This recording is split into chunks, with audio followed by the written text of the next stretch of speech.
Thank you. Well, let's continue this conversation. I'm joined now by Nina Burley of Newsweek from New York and former Trump spokesman and RNC finance chair Mica Mosbacher there in Washington. Thanks both of you for being here on the program. Mica, can I come to you first of all? How significant a moment do you think this is for Donald Trump?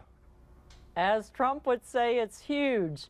And as he wrote in The Art of the Deal, he said the difference between success and failure is persistence. And failure is simply not in his vocabulary. He has spent Tuesday calling those lawmakers who've been on the fence.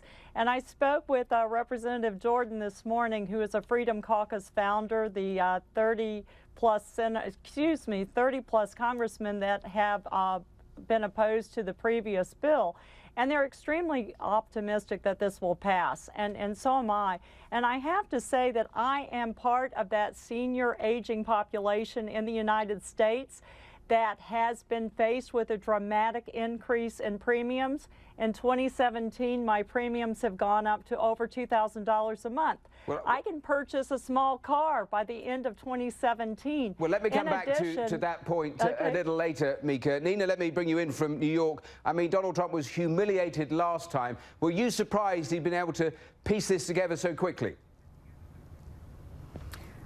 Slightly surprised, but I mean, they threw $8 billion onto it to divert from what actually is going to happen, according to the Medical Association, the Heart Association, the Cancer Association.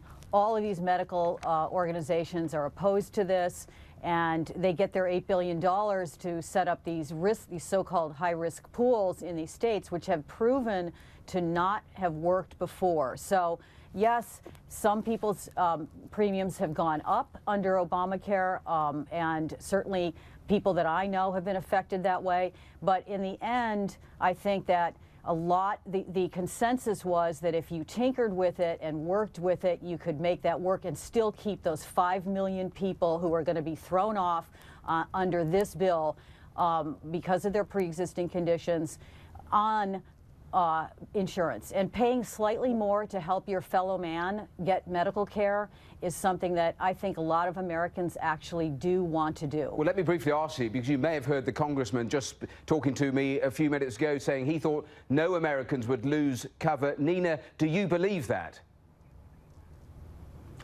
Sadly, I do not believe that, and I think that if the situation that we're in right now in this country is that our elected leaders, the Republicans, and taking the lead of the president, if you say something enough times that's not true, people will start to assume that it is true. That what they ought to do is wait for the CBO, as they did before, and find out what these nonpartisan numbers tell them. But they don't want to wait for them because they want a win. They want the art of the deal to look like a deal was made, and that's what's happening here. And they're going to jam it through. The House is, the fact that they got the Freedom Caucus on board should tell you a lot about what this is going to do. It's they need to kill Obamacare in order to have money for their tax cuts. And President Trump actually blurted that out at a rally in Louisville a couple of weeks ago. He said, we need to deal with this before we can get to our massive tax cuts. It's clear what they're doing. So this is going to happen. What's going to happen is that the Senate will not go through the Senate, and then they'll have to start over. But it'll look like a deal was cut, and a deal has been cut, obviously.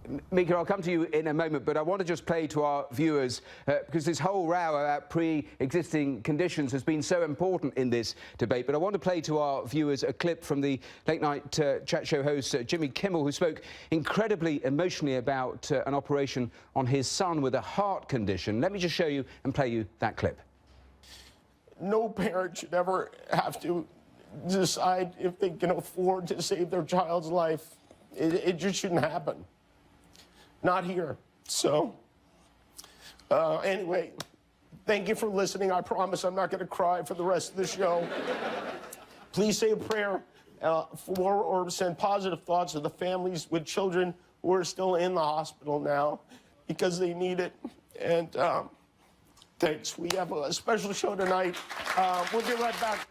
Well, that got a lot of coverage. Even Sean Spicer was responding to that. Mica, I mean, states within this bill are still going to be given an opt-out. Why on earth would they be given an opt-out? Well, there will be compensation in terms of tax credits in those states. But going back to a second about pre-existing conditions, I have a pre-existing condition. I live in New York. My health care was canceled in December, despite promises through Obamacare that my provider would not be canceled.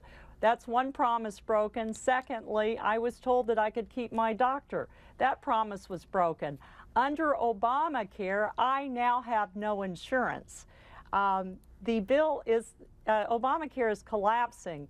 This bill, while it is not perfect, is taking a huge step toward providing and those individuals such as myself who need coverage in this country. Additionally, a very important piece of this bill that's important to conservatives is the fact that it will defund Planned Parenthood for 1 year. All right. This is a pro-life president, and he was elected by those voters who are strongly opposed to Planned Parenthood and abortion in this country. We're just about out of time, so I'm going to ask you a question each, about 30 seconds answer, if you would. Mica, to you, first of all. I mean, we have seen a lot of bluster, a lot of tweets. Do you feel now like stuff is actually getting done with Donald Trump? Absolutely. He conceded that he rushed the previous bill. He's a businessman, not a politician. But we have seen huge strides, especially in bringing together a consensus of Republicans in the House. Senate will start at ground zero with the bill, but they already have a comparable companion piece. I feel very strongly that this will be a win victory for Donald Trump. Nina, a final word from you. We've seen the bulldozer tactics, we've seen the repairing of the damage, the rowing back, the flip-flopping, the erratic behavior. Do you think, though, this shows that Trump is learning to make the process work for him? I think he is learning. I definitely think he's learning. I give him that. I think he's learning to operate in Washington, and one hopes that and as the art of the deal maker that he is, that he will, you know, put into his equation a little more human compassion. Well, Nina Burley and Mica Mosbacher, thank you so much for debating that issue here and talking about the story of the day, both from New York and Washington.